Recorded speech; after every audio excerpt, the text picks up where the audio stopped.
574구역 이영희 권사입니다. 욥기 36장입니다. 엘리후가 말하여 이르되 나를 잠깐 용납하라.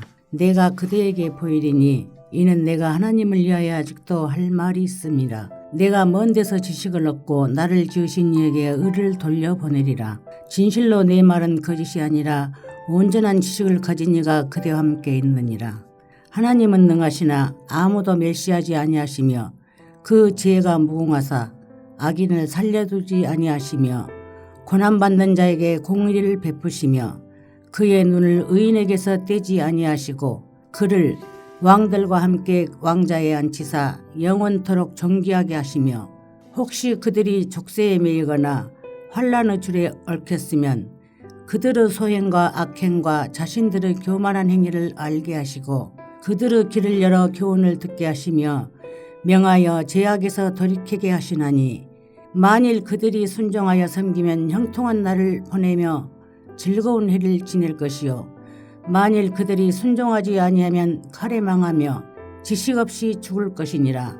마음이 경건하지 아니한 자들은 분노를 쌓으며 하나님이 속박할지라도 도움을 구하지 아니하나니 그들의 몸은 젊어서 죽으며 그들의 생명은 남창과 함께 있도다. 하나님은 공고한 자를 그 공고에서 구원하시며 학대당할 즈음에 그 길을 여시나니 그러므로 하나님이 그대를 환난에서 이끌어내사 좁지 않고 넉넉한 곳으로 옮기려 하셨은즉 무릇 그대의 상에는 기름진 것이 놓이리라. 이제는 악인의 벌이 그대에게 가득하였고 심판과 정의가 그대를 잡았나니 그대는 분노하지 않도록 조심하며 많은 뇌물이 그대를 그릇된 길로 가게 할까 조심하라. 그대의 부르짖음이나 그대의 능력이 어찌 능히 그대가 공고한 가운데에서 그대를 유익하게 하겠느냐. 그대는 밤을 사모하지 말라. 인생들이 밤에 그들이 있는 곳에서 끌려가리라. 삼가 악으로 치우치지 말라. 그대가 환난보다 이것을 택하였느니라. 하나님은 그의 권능으로 높이 계시나니 누가 그같이 교훈을 베풀겠느냐. 누가 그를 위하여 그 길을 정하였느냐. 누가 말하기를 주께서 불의를 행하셨나이다 할 수 있으랴. 그대는 하나님께서 하신 일을 기억하고 높이라. 잊지 말지니라. 인생이 그의 일을 찬송하였느니라. 그의 일을 모든 사람이 우러러보나니 먼 데서도 보느니라. 하나님은 높으시니 우리가 그를 알 수 없고 그 햇수를 헤아릴 수 없느니라. 그가 물방울을 가늘게 하시며 빗방울이 증발하여 안개가 되게 하시도다. 그것이 구름에서 내려 많은 사람에게 쏟아지느니라. 겹겹이 쌓인 구름과 그의 장막 오랫수를 누가 능히 깨달으랴. 보라, 그가 번갯불을 자기의 사면에 펼치시며 바다 밑까지 비치시고 이런 것들로 만민을 심판하시며 음식을 풍성하게 주시느니라. 그가 번갯불을 손바닥 안에 넣으시고 그가 번갯불을 명령하사 관역을 치시도다. 그 우레가 다가오는 풍을 알려주니 가축들도 그 다가옴을 아느니라. 하늘에 계신 우리 아버지여, 이름이 거룩히 여김을 받으시오며 나라가 임하옵시며 뜻이 하늘에서 이룬 것 같이 땅에서도 이루어지이다. 오늘날 우리에게 일용할 양식을 주옵시고 우리가 우리에게 죄 지은 자를 사하여 준 것 같이 우리 죄를 사하여 주옵시고 우리를 시험에 들게 하지 마옵시고 다만 악에서 구하옵소서. 대개 나라와 권세와 영광이 아버지께 영원히 싸움나이다. 아멘.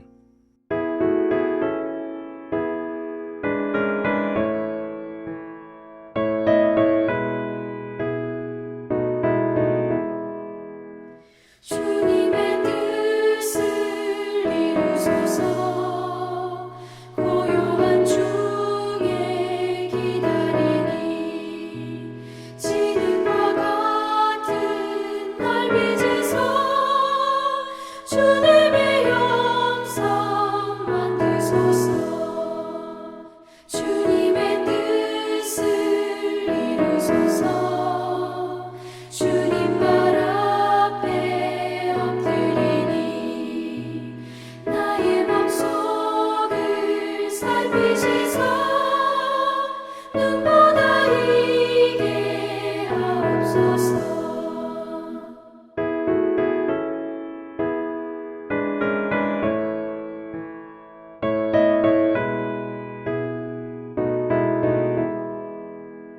주님의 뜻을 이루소서.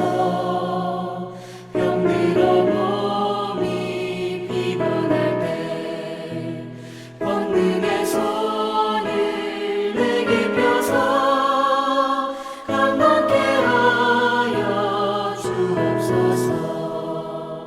주님의 뜻을 이루소서. 온전히 나를 주장하사 주님과 함께 동행함을 만민이 알게 하옵소서.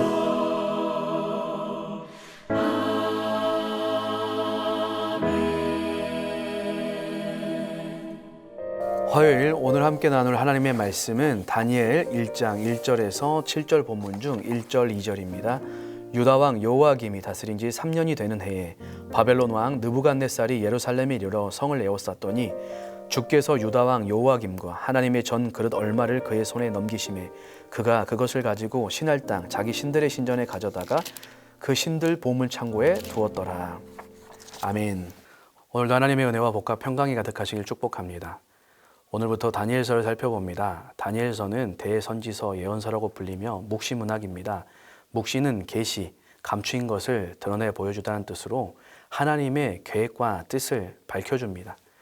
특별히 하나님의 종말의 심판과 하나님의 주권, 하나님의 구원에 대해서 말씀해 주는데 1장부터 6장은 역사적인 사건, 7장부터 12장은 다니엘이 본 환상에 대해서 기록합니다. 또 다른 구조로는 1장과 6장은 외부의 핍박에서 믿음을 지켜낸 기록, 2장과 7장은 4개의 제국에 대해서, 3장과 8장은 하나님을 섬기지 못하게 막는 왕들에 대해서, 4장과 9장은 각각 7년의 형벌과 70일의 형벌에 대해서, 5장 또 10장, 12장은 종말의 심판에 대해서, 메시지에 대해서 말해주고 있죠. 그러면서 궁극적으로 세계를 역사를 주관하는 것은 강력한 제국과 왕이 아니라 하나님이시다라고 하나님의 주권을 드러내면서 그 하나님이 통치하시는 하나님의 나라를 바라보며 소망하게 하는 책입니다. 특별히 그 가운데 다니엘과 이 세 친구라고 불리는 사람들의 모습을 통하여서 포로기를 살아가는 유다, 이스라엘 백성들이 어떻게 살아야 되는지를 말씀해 주고 있죠. 1절은 이렇게 시작합니다. 유다 왕 요아김이 다스린 지 3년이 되는 해에 바벨론 왕 느부갓네살이 예루살렘에 이르러 성을 에워쌌더니 요아김이 유다 왕으로 된 지 3년째 해에 바벨론 제국의 느부갓네살 왕이 예루살렘을 포위합니다. 이 요아김의 왕의 아버지가 요시야라는 왕인데 이 요시야는 선한 왕으로 이 유다를 다시 한번 말씀으로 개혁하고자 했던 왕이죠. 율법 앞에 세우고자 6월절 제사를 회복하고 이방 제사를 척결하면서 개혁을 주도했는데 애국과의 전쟁에서 이 선한 왕이 전사합니다.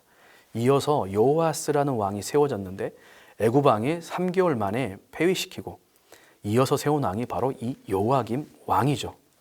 그런데 이 요시야 왕과 함께 이 개혁을 주도했던 예레미야 선지자가 이 요아김 왕에게 하나님의 뜻이라고 바벨론 왕에게 항복하라는 게 하나님 뜻이라고 전했죠. 그런데 이 애굽 왕이 자신을 왕으로 세웠습니다. 그리고 아버지가 그 전쟁에서 죽었습니다. 그러니까 이 애굽 왕이 두렵기도 하고 또 자신을 왕으로 세워준 이 애굽 왕을 버리고 이 바벨론 왕을 선택하는 건 요아김 왕에게 쉬운 일은 아니었겠죠. 그리고 요아김 왕은 백성들을 참 힘들게 하고 또 하나님 보시기에도 악했던 왕입니다. 그래서 하나님 말씀을 듣지 않죠. 그런데 실감나지 않고 이루어지지 않을 것 같은 그 하나님 말씀이 때가 다가왔습니다. BC 605년 갈그미스 전투에서 애굽을 폐위시킨 이 느부갓네살 왕이 예루살렘을 포위하죠. 그리고 요아김 왕과 또 성전의 기물과 포로들을 데리고 바벨론으로 돌아갑니다. 이 성전의 기물을 가져간 것은 고대 근동의 전쟁에서 이 전쟁은 신과 신의 전쟁, 신들의 전쟁이라고 불렸습니다. 나라 간의 전쟁에서 승리는 곧 그 신의 승리였죠. 그러니까 바벨론이 섬기는 마루두기, 이스라엘, 이 유다가 섬기는 이 여호와를 전쟁에서 이겼다라는 것이죠. 그 의미로 전리품처럼 기물들을 가지고 가고 그 신전에다 보관하면서 마치 감옥처럼 전시하며 이 여호와가 마루둑에게 무릎 꿇었다라는 표현으로 이 성전의 기물들을 빼앗아 갔습니다. 이스라엘의 여호와가 졌고 유다는 망해가고 소망이 없는 것이죠. 그런데 그때 끌려갔던 이 포로들 가운데 이 소년들이 있었는데 그 소년들 가운데 바로 다니엘과 세 친구라고 불리는 이 세 사람이 함께 갔죠. 그런데 그 소년들을 어떤 사람이냐라고 왜 데려갔냐라고 3절부터 5절에 말씀해 주고 있는데요. 그들은 이스라엘 자손 중에서 왕족과 귀족이었다. 그리고 4절에 보니까 흠이 없고 용모가 아름다웠다. 신분은 왕족과 귀족이고 외모도 너무 뛰어났고 또 모든 지혜를 통찰하고 지식에 통달하고 학문에 익숙하였다. 3번이나 반복하면서 참 뛰어난 실력을 가지고 있었다. 어느 정도로 왕국에 설만할 정도로. 그리고 그들을 데려간 이유는 무엇이냐면 그들에게 갈대아 사람의 학문과 언어를 가르치기 위해서. 왜?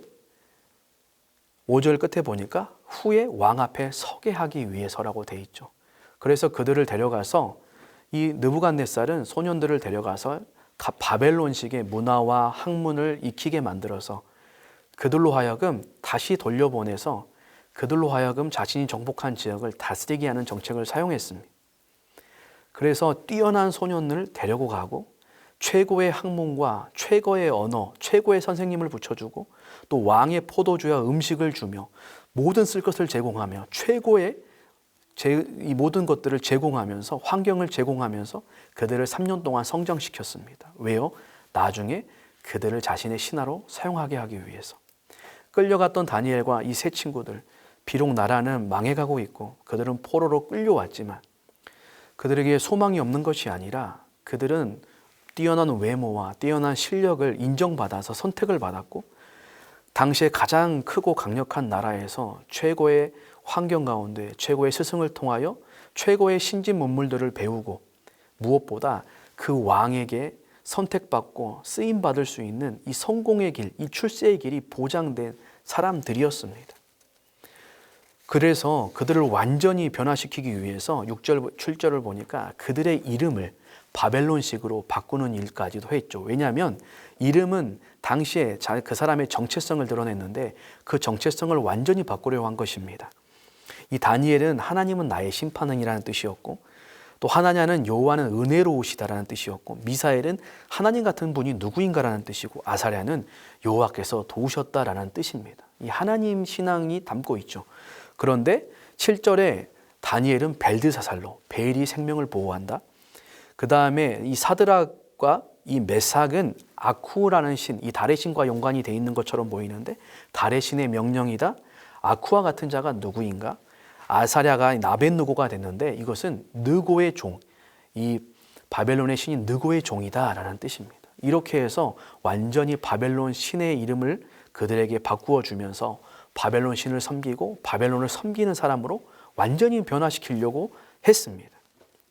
나라는 망했고 포로로 왔고 최고의 신식 문물을 대하면서 성공의 길이 보장되고 열려 있습니다. 이 가운데 이들이 어떻게 살아가야 할 것인가? 어떻게 살아가야 할 것인가? 그런데 다니엘은 이 다니엘서를 기록하면서 자신의 이름을 기록할 때 벨드사살이라고 하지 않고 늘 다니엘이라고 기록합니다. 자신의 이 정체성을 기억하며 나는 벨드사살이 아니라 다니엘이라는 것이죠. 왕이 수많은 사람들이 나를 벨드사살이라고 부르지만 나는 나 스스로를 향하여서 나는 다니엘로 살 것이다라고 다니엘은 고백하고 있는 것입니다. 다니엘이 하나님은 나의 심판자, 벨드사살은 베일이여 나의 생명을 보호하소서. 그 베일에게 생명이 있는 것이 아니라 나의 심판자의 신 하나님께 주권과 하나님께 생명과 하나님께 모든 것이 있습니다라고 고백하며 나아가는 것이죠. 그 이방의 땅, 이 세상의 항복판, 그 수많은 유혹 가운데 정말 그 편안한 환경과 성공이 보장된 그 강력한 바벨론 문화와 제국 앞에서 자신의 생명을 내걸면서 다니엘이라는 하나님을 향한 신앙의 정체성을 고백하며 지켰던 이 다니엘, 어떻게 그렇게 살아갈 수 있었을까? 2절에 보니까 이 성전의 기물이 넘어가고 포위당하고 결국 이 유다가 멸망하게 되는 것이 그냥 세상의 역사 가운데 흘러간 것이 아니라 분명히 하나님께서는 다른 관점을 제시해주고 있는데 하나님이 그 모든 일들의 주관자가 되시는 것을 말씀하고 있죠. 그러면서 어떻게 말씀합니까? 그의 손이 넘기셨다라고 말합니다. 주께서 그의 손으로 넘기셨다. 이 모든 것들의 주권자, 이 주관자가 느부갓네살이 아니라 하나님이심을 성경은 말씀하고 있는 것이죠. 다니엘은 이것을 기록하면서 그것을 깨닫고 고백하고 알고 있는 것이죠. 느부갓네살에 의해서 이 나라가 어렵게 됐고 포로로 끌려왔지만 결국 이 모든 것들을 행하시는 분은 넘기시는 분 하나님, 심판주가 되시고 통치자가 되시고 진정한 왕이 되시는 그분께서 이 모든 역사들을 주관하고 다스리시며 섭리하고 계신다는 것은 알고 믿었기 때문에 다니엘은 벨드사살로 산 것이 아니라 바벨론의 그 성공을 선택한 것이 아니라 그 가운데서도 비록 참 환경은 어렵고 할 수 있는 것들은 참 제한적이고 자신의 그 선택이 성공을 가로막고 자신의 삶을 어렵게 하고 자신의 그 선택이 무슨 대단하고 위대한 일을 이루어내는 것은 아니었지만 하나님과의 관계 안에서 우리가 이 가운데서도 그들을 넘기신 것을 다시 넘어오게 하신 이 모든 세상의 열강들을 다스리고 주권적으로 인도해 가시는 나의 심판자, 나의 통치자, 나의 왕이신 그 하나님을 제가 끝까지 믿음으로 이 바벨론 땅에서도 그렇게 살아가기로 하나님 저는 선택합니다라고 자신의 정체성을 확인하며 살아갈 수 있었다라는 것입니다. 그는 다니엘로 살아갔습니다. 그런데 중요한 것은 하나님은 그 다니엘을 기억하셨죠. 그래서 그 주권자 되시는 심판주가 되시는 통치자가 되시는 하나님께서 다니엘과 그 친구들의 믿음의 삶 가운데 개입하시고 그들을 지키고 보호하여 주셨죠.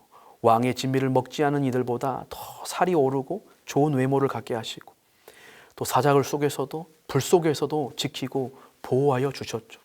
그 다니엘서 9장에 보니까 하나님께서는 그 다니엘을 기억하고 계시며 천사장을 보내셨을 때 그 다니엘을 향하여서 다니엘아 라고 부르며 그 다니엘의 이름을 부르시며 다니엘을 기억해 주셨다라는 사실입니다. 이것을 통하여서 그 포로기의 유다 그리스도인들이 어떻게 살아가야 되는지, 또한 오늘을 살아가는 우리가 이 바벨론과 같은 강력한 세상 속에서, 강력한 유혹 속에서 우리가 어떻게 살아야 되는지를 우리에게 말씀해 주고 있는 것입니다. 이 세상이 너무나 강력해 보이고 이 세상의 주권자들이 모든 것들을 다 행해가는 것 같지만 그 모든 것들은 하나님의 손에 있습니다.